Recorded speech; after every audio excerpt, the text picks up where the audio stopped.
Bueno, un tema entonces del que vamos a conversar junto a la diputada de Renovación Nacional e integrante justamente de la instancia, Marcela Sabat. Diputada, muchísimas gracias por acompañarnos.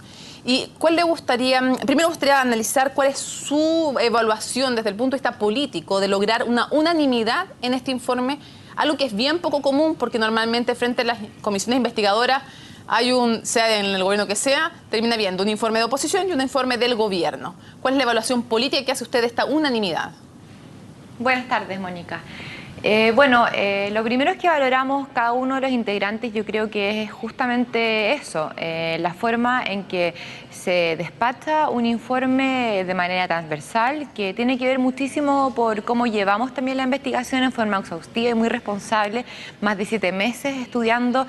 Si bien tuvimos que dividirla en dos, pudimos hacer que efectivamente termináramos en un informe con conclusiones que son transversales. Y hay ahí que ver un punto político, porque sí hay que dejar claro que por lo menos los diputados de Renovación Nacional, el diputado Paulsen y yo, nosotros accedimos y acordamos en el punto de decir que efectivamente en el caso de Riquelme, por ejemplo, y que se sostenga en el cargo todavía, era responsabilidad del gobierno, y eso significa para nosotros que de alguna u otra forma también hacíamos alusión y mencionábamos que estaba haciendo el gobierno, su presidenta finalmente aludida como la responsable del mismo. Estamos retomando el contacto con la diputada Marcela Sabat. Diputada, ¿me escucha? Bueno, estamos justamente conversando sobre las conclusiones de este informe de las dos comisiones investigadoras del caso Cabat, que habla también, tiene críticas el superintendente de bancos, tiene críticas al rol de Compañón, que hablan de un posible tráfico de influencias o abuso de poder por parte de Natalia Compañón.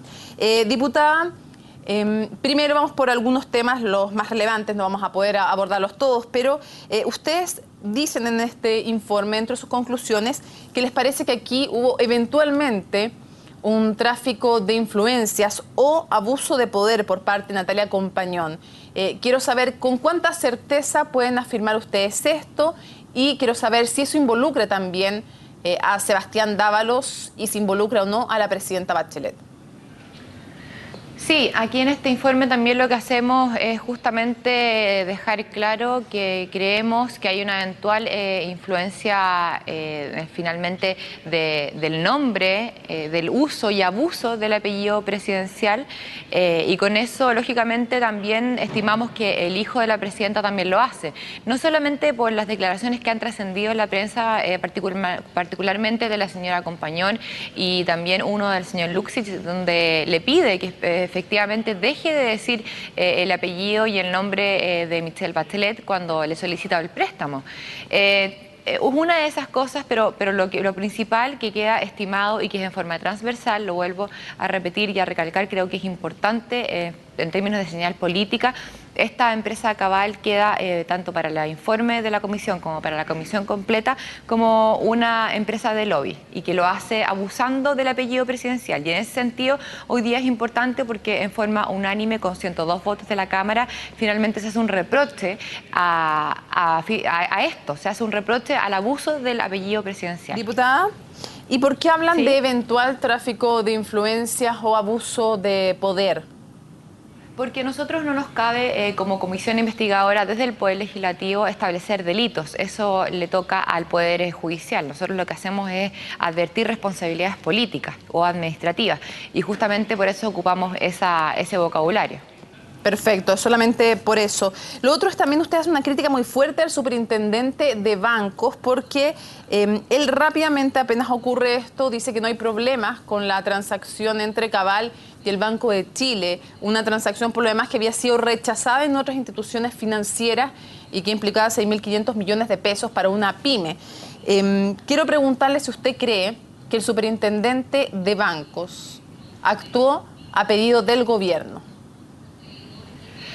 Mire, yo he dicho desde un principio que en este caso Cabal, yo creo que todos los actores, lamentablemente, y en todas las instituciones no podemos descartar presiones por parte de de quizás autoridades que hayan insistido de más arriba y lo dijimos por la poca celeridad que tuvo el director de Servicio de Impuestos Internos para atender el caso Cabal, lo dijimos también en el caso quizás del fiscal, el propio Toledo, que dijimos que podría haberse demorado en una segunda eventual formalización y todo esto lo supusimos porque es un caso que es bullado y no podemos dejarlo decir como que no hubiera pasado, no hagamos los tontos. Pero efectivamente en el caso del superintendente, no solamente él la primera vez dijo que era un caso común y corriente y que había muchísimos casos como esto en el cual, una cosa bien irrisoria, en el cual cualquier chileno, cualquier chilena que tuviera un patrimonio de no más de 6 millones de pesos, digamos, que no tuviera ninguna garantía y además que no tuviera ni siquiera un domicilio asegurado, pudiera tener un crédito de 6.500 millones de pesos. Y en ese sentido se le solicitó la segunda y tercera vez que asistió a la comisión Cabal que llevara otros ejemplos y no fue capaz de hacerlo. Y luego de eso también tuvimos de entrevistas a las personas que tuvieron que estar en el proceso y en la tramitación del crédito y fueron ellas, los supervisores y la supervisora del banco que tuvieron que estar en el trámite del crédito que dijeron que habían anormalidades. Y con eso, con ese punto que le hicimos salvedad al superintendente es que él también reparó en que tenía que hacer un nuevo análisis de este caso. El superintendente nunca se desdijo de la afirmación inicial y pronta, muy rápida, que hizo apenas conocido esta transacción entre Cabal y el Banco de Chile, en el sentido de que había sido impecable. ¿Nunca se desdijo de la calificación positiva que realizó de esta operación financiera? No, y eso fue lo raro, porque nos llegaron las comunicaciones y las respuestas distintas de todos los cuestionarios que enviamos a cada uno de las personas que le acabo de mencionar. Y cuando nos llega finalmente los análisis de las personas que estuvieron en el proceso de tramitación del crédito, nos damos cuenta y lo volvemos a citar, no nos trae los ejemplos y vuelvo a insistir que todo se había hecho de acuerdo a todo lo que él decía que estaba en la regla. Y finalmente no se desdice, pero dice que no se desdice, pero dice lo contrario, que para poder ser riguroso también en lo que ocurre en lo que es la comisión. Él dice que efectivamente hay que volver a reanalizar el caso. Diputada, pero nosotros entendemos con eso que efectivamente ahí le cabe a él alguna irregularidad.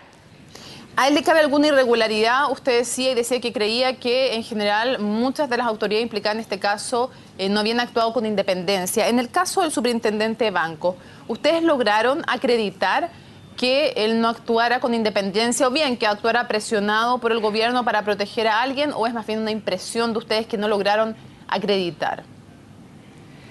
Lamentablemente no podemos acreditarlo y lógicamente también, como le decía anteriormente, a nosotros no nos cabe tener que determinar determinadas situaciones en términos personales con respecto a que pueda ser un eventual delito o una eventual, en este caso, presión o influencia de alguna autoridad.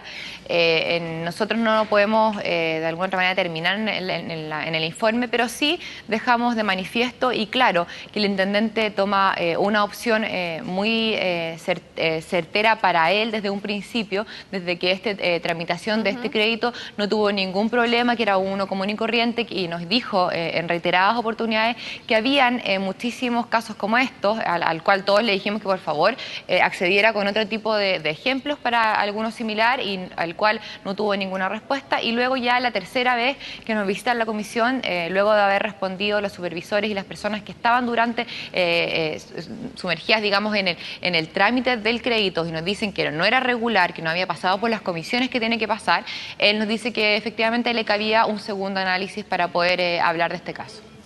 Diputada, respecto al gobierno, ¿qué esperan en concreto? Porque hay una petición de que saquen de su puesto al administrador de la moneda, Cristian Riquelme, algo que hasta ahora no ha ocurrido. Quiero saber si ustedes esperan realmente que eso ocurra y por qué creen que no ha pasado todavía, ¿a qué lo atribuyen? A ver, en términos personales es bastante raro. Yo creo que es primera vez en que una autoridad es tan cuestionada, no solamente por la oposición, sino que por el oficialismo de un gobierno. Y en ese sentido, el señor Riquelme hoy día no cabe duda que debe tener mucha información y mucho peso para que hoy él se quede todavía en su cargo. Sería, yo creo que pésima... Yo creo que no solamente del caso Cabal, que ya está manifiesto en todas partes cuando él recibe al señor Juan Díaz, y además él nos declara a nosotros mismos en la comisión que finalmente el señor Juan Díaz va, recordemos también quién es, el principal gestor de Cabal en términos inmobiliarios, uno de los que opera para que todo esto pueda resultar. Él va a la oficina, va a La Moneda, no va a un café común y corriente, va a La Moneda y le dice al señor Riquelme que por favor interceda para que la señora Compañón le devuelva más de 300 millones de pesos. Eso no solamente es una parte de la información que él tiene del caso Cabal, sino que también hay que acordarse que él estuvo en la administración de la pre-campaña y de la campaña presidencial de Michelle Bachelet. Por lo tanto, cuando se cruzan dos informaciones, además de la declaración del mismo hijo de la presidenta, y dice que este caso, finalmente, el caso Cabal, lo que hace es salir a la palestra, ya que el grupo G90, el señor Peñalillo, el señor Riquelme, el señor Arenas, todos ellos lo hacen justamente para eso, para tapar el caso Soquimich. Uno hace el vínculo de las boletas y de posibles delitos que puedan subsistir ahí más adelante y muchas de las cosas que hoy día han salido también trascendidos. Pero en eso nosotros lamentablemente no tenemos certeza. Lo que hoy día sabemos, sí. Mónica... Es que se va acabando el tiempo, lo que llegar a dos temas más sí, brevemente. Uno, sí. Después de además que el señor Riquelme dijera que él había informado a Analía Uriarte, jefa de gabinete de la presidenta Bachelet, respecto a las gestiones con Juan Díaz de haberlo recibido en La Moneda, y después de todo lo que ustedes investigaron, ¿cuál es la impresión respecto de la presidenta Bachelet? Se ha dicho públicamente que ustedes concluyeron que no hay responsabilidad penal, sí creen que hay alguna responsabilidad política, y en concreto, ¿usted cree que la presidenta se enteró por la prensa efectivamente del caso Cabal? ¿Cuánto sabía, cree usted, del caso Cabal? A ver, yo creo que hoy día no cabe ninguna duda que la presidenta Bachelet no se enteró por la prensa, como ella lo dijo, y lo decimos y lo digo muy responsablemente cuando sabemos que personas de su exclusiva confianza y de cargos que están de su exclusiva confianza finalmente no solamente saben y tienen información al respecto de este caso, sino que también tienen detalle de lo que significa el caso Cabal y terminan siendo operadores y personas que instalan el caso Cabal en La Moneda.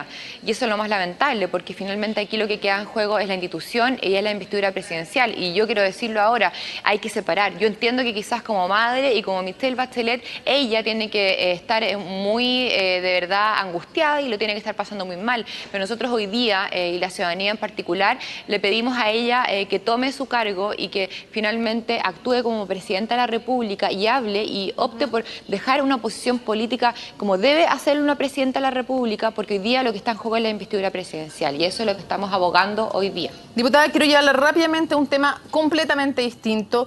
Quiero saber si usted considera que lo que hacía Jaime Orpiz lo ha aceptado él frente a la Fiscalía, es decir, mal uso de asignaciones parlamentarias, en concreto fraude al fisco, en lenguaje técnico judicial, según le imputa la Fiscalía, es algo común en el Parlamento. Yo espero que no sea algo común. Creo claramente que estamos hablando de un proceso judicial y hasta que la ley o hasta que no se establezca lo contrario, él sigue siendo inocente, pero cuando él ya lo declara, cuando él ya lo confiesa públicamente, yo creo que no hay más duda que eso. Ahora, yo no creo que sea una práctica común y espero tampoco que así lo sea, ya que yo estoy en el Congreso ya hace más de 7 años y el minuto que yo dije hace 7 años atrás que habían movimientos y habían formas de eludir impuestos o también de cómo quedarse con dinero, a mí se me hizo un juicio público bastante fuerte. Y hoy día que finalmente salen estos casos de Soquimich, de Penta, también del caso Corpesca y salen tantas personas abogando y siguen defendiendo a estas personas que ya están en la justicia o que incluso confiesan que ya lo han hecho, me parece bastante raro. Ahora, usted dijo que muchos de sus pares o algunos de sus pares le habían dado consejos para desviar plata. Por eso le pregunto si esto sigue siendo algo habitual. ¿Le han seguido dando consejos de cómo desviar plata? ¿Usted ha visto todavía que se desvíe dinero para otros fines? Mónica, créame que desde el minuto en que yo doy esa declaración pública, el año que yo entro al Congreso ya hace 6 años atrás, nunca más nadie se me acercó para darme eso, lógicamente. Yo di mis declaraciones como tuve que darlas con el fiscal Abbott en ese minuto Y después de eso, obviamente nadie se me acercó para contarme nada que tuviera que ver al respecto. Para cerrar, ayer entrevistamos al diputado de la UDI, Ernesto Silva, y él dijo que desde su perspectiva jurídica, cuando un parlamentario votaba por la forma y de la forma en que le pedía una empresa o una persona que le había pagado para aquello, no se cometía cohecho, y que es más, el cohecho nunca lo podía desde su perspectiva cometer un parlamentario, y que aunque era algo muy rechazable y muy cuestionable el hecho de no votar según la propia conciencia, sino que según el pago de alguien o de una empresa, no era la figura jurídica y que debiera ser otra la figura jurídica. Yo quiero preguntarle si usted comparte los dichos del diputado Ernesto Silva en relación a que un parlamentario nunca puede cometer cohecho. No, claro que no. O sea, si queremos empezar a ocupar excusas de que jurídicamente no existe el tipo penal o como quiera llamarse el concepto de que rija esa descripción, digamos, no vamos a terminar nunca enjuiciando a nadie. Independiente del caso que estemos hablando, de derecha, izquierda, de Penta, de Soquimich y de los personajes políticos que hoy día están implicados, yo lo que hoy día espero que la justicia finalmente haga un caiga quien caiga y sean todas las personas enjuiciadas como tienen que ser. Y yo creo que buscar excusas de que si jurídicamente vale o no vale el tipo penal, yo creo que son declaraciones que hay que tomarlas como lo que también de dónde viene el señor que le tengo todo el respeto al señor Ernesto Silva, pero viene de la UDI, un partido que incluso teniendo una persona condenada, incluso teniendo una persona que lo que hace es decir que ha evadido impuestos, finalmente igual lo siguen defendiendo. Yo lo tomo desde esa perspectiva. Súper directamente, ¿usted cree que el diputado Ernesto Silva está intentando proteger, entre otros, a Jaime Orbis con este tipo de declaraciones? Es que como lo viene haciendo la directiva, yo creo que sí. Es la forma en que la UDI ha actuado desde un principio. En Renovación Nacional tenemos otra forma de enfrentar estos casos y lo hemos hecho desde un principio. No solamente hemos congelado militancia, sino que también hemos dicho que en el minuto que se condene o la justicia hable con respecto a estas personas que pudieran tener la militancia congelada, iban a salir del partido. ¿Y eso yo creo que eso mirada distinta. ¿Eso complica la relación con Renovación Nacional? Yo creo que claramente debe complicarla quizás para lo que la gente o la opinión pública nos evalúa. Yo creo que ahí quizás efectivamente puede causar un cruce que para nosotros no debe ser beneficioso. ¿Para qué dejar de decirlo?